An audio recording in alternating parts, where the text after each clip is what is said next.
محبت کے پیمانے، یہ عبایا کتنا خوبصورت لگ رہا ہے نا؟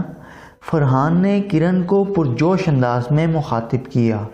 فرحان لاؤنج میں بیٹھا ٹی وی دیکھ رہا تھا کہ اچانک اس کی نظر ایک خاتون ٹی وی اینکر پر پڑی جو کہ ایرانی عبایا میں ملبوس افطار کا پروگرام کر رہی تھی۔ کرن جو کہ کچن میں افطاری بنا رہی تھی اپنے میاں کی آواز پر چونکی اور لاؤنج کی طرف لپکی۔ ہاں بس اچھا ہی ہے، مجھے پسند نہیں آیا، کرن نے بے دلی سے کہا۔ کیا مطلب پسند نہیں آیا؟ مجھے تو بہت اچھا لگا ہے، میں تمہارے لیے بھی خرید کر لاؤں گا، فرحان نے اپنی پسند کا اظہار کرتے ہوئے کہا۔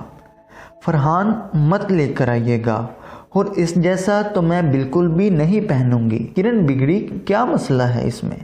مجھے پسند ہے نا، تم میری خاطر ہی پہن لو، فرحان نے محبت سے اصرار کیا۔ کیوں پہنوں؟ جب ایک چیز مجھے پسند ہی نہیں تو کیوں زور زبردستی کر رہے ہو؟ کرن بیزار ہوتے ہوئے اٹھ کر کچن میں چلی گئی۔ کرن اور فرحان کی لو میرج تھی، دونوں یونیورسٹی میں ساتھ پڑھتے تھے۔ تعلیم مکمل کرتے ہی دونوں کے گھر والوں نے ان کی شادی کر دی۔ چونکہ فرحان کو دبئی میں جاب مل گئی تھی، اس لیے شادی کے بعد دونوں دبئی سیٹل ہو گئے۔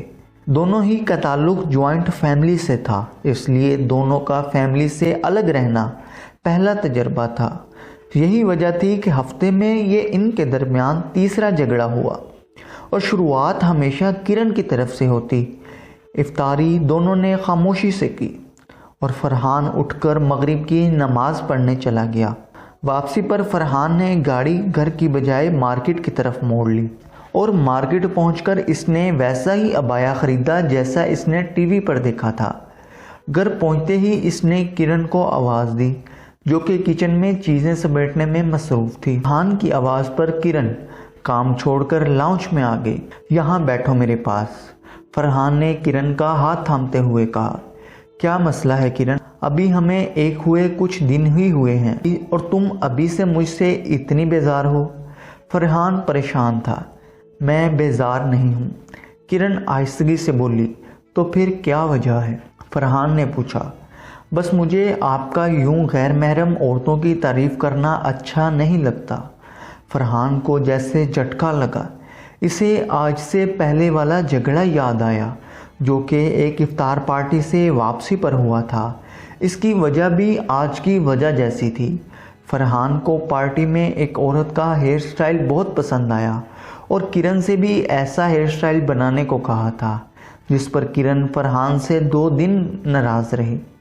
جب آپ غیر محرم عورتوں کی تعریف کرتے ہیں تو مجھے جیلسی ہوتی ہے، مجھ سے برداشت نہیں ہوتا۔ ایسی کیا خاص بات ہوتی ہے ان میں جو مجھ میں نہیں؟ کرن پھوٹ پھوٹ کر رونے لگی۔ اب فرحان کو شروع سے لے کر آخر تک ساری بات سمجھ آ گئی کہ مسئلہ دراصل ہے کہاں پہ۔ فرحان نے کرن کو سمجھاتے ہوئے کہا کہ دیکھو کرن، میرا اس طرح کسی دوسری عورت کی تعریف کرنے کو غلط مت سمجھو۔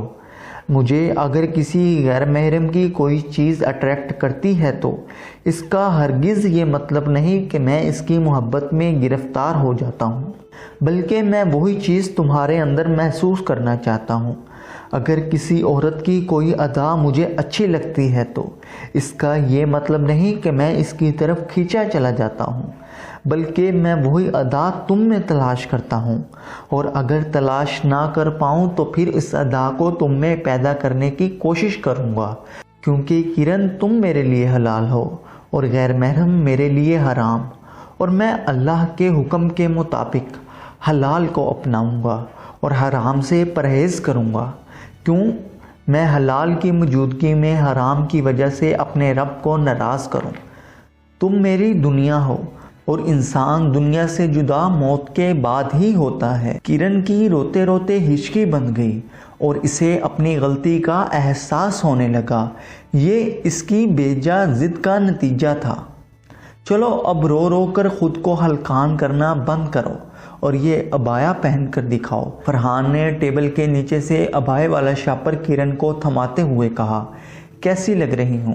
کرن کی آواز پر فرحان چونکا۔ عبایا پہنے وہ بہت خوبصورت لگ رہی تھی۔